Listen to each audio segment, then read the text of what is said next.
দিগন্তে ওই বৃষ্টিহারা মেঘের দলে জুটি লিখে দিল আজ ভুবনে আকাশ ভরা ছুটি।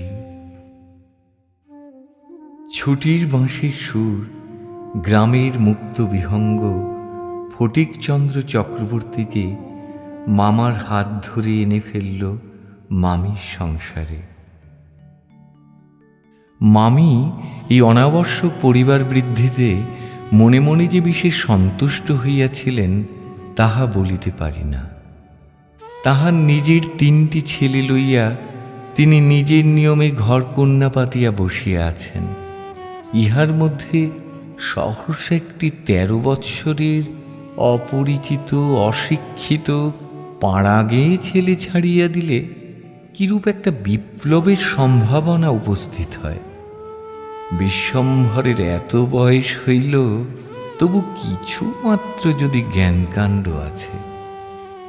এমন অবস্থায় মাতৃভবন ছাড়া আর কোনো স্থান বালকের পক্ষে নরক। চারিদিকের স্নেহ শূন্য বিরাগ তাহাকে পদে পদে কাঁটার মতো বিঁধে। মামির স্নেহহীন চক্ষে সে যে একটা দূর গ্রহের মতো প্রতিভাত হইতেছে, এইটে ফটিকের সবচেয়ে বাজিত। ঘরের মধ্যে এইরূপ অনাদর, ইহার পর আবার হাঁপ ছাড়িবার জায়গা ছিল না। দেয়ালের মধ্যে আটকা পড়িয়া কেবলই তাহার সেই গ্রামের কথা মনে পড়িত। একদিন অনেক প্রতিজ্ঞা করিয়া অনেক সাহসে মামাকে জিজ্ঞাসা করিয়াছিল, মামা, মার কাছে কবে যাব? মামা বলিয়াছিলেন, স্কুলের ছুটি হোক। কার্তিক মাসে পূজার ছুটি, সে এখনো ঢের দেরি। একদিন স্কুলের বই হারিয়ে মামির কাছে তিরস্কৃত হয়ে জ্বর গায়ে ফটিক নিরুদ্দেশ হয়ে গেল। বিশ্বম্ভরবাবু পুলিশে খবর দিলেন। সমস্ত দিন পর মুষলধারে বৃষ্টির মধ্যে সন্ধ্যের সময় পুলিশের গাড়ি করে 2জন পুলিশের লোক ফটিককে ধরাধরি করে বিশ্বম্ভরবাবুর কাছে নিয়ে এলো। তাহার আপাদমস্তক ভিজা, সর্বাঙ্গে কাদা, মুখ চক্ষু লোহিত বর্ণ, থরথর করিয়া কাঁপিতেছে। ফটিক কাঁদিয়া উঠিয়া কহিল, আমি মার কাছে যাচ্ছিলুম, আমাকে ফিরিয়ে এনেছে। বালকের জ্বর অত্যন্ত বাড়িয়া উঠিল। সমস্ত রাত্রি প্রলাপ বকিতে লাগিল। বিশ্বম্ভরবাবু চিকিৎসক লইয়া আসিলেন। ফটিক তাহার রক্তবর্ণ চক্ষু একবার উন্মীলিত করিয়া কড়িকাঠের দিকে হতবুদ্ধিভাবে তাকাইয়া কহিল, মামা, আমার ছুটি হয়েছে কি?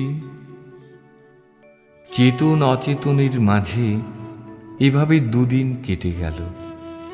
ফটিকের মাকে খবর পাঠানো হয়েছিল। ডাক্তার আশা ছেড়ে দিলেন। জ্বরের ঘোরে খালাসিদের মতো সুর করে, একবার মেলে না, দুবার মেলে না। কোন অতল অসীম সমুদ্রে যেন সে পাড়ি দিল।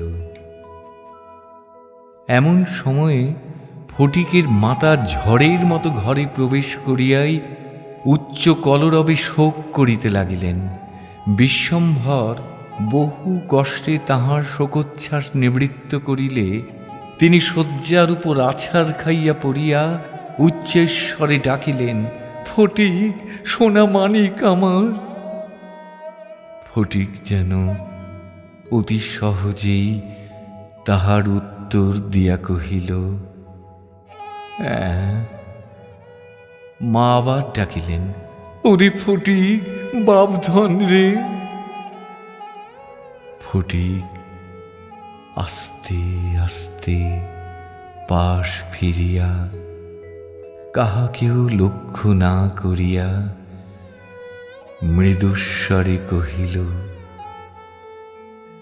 মা, এখন আমার ছুটি হয়েছে মা,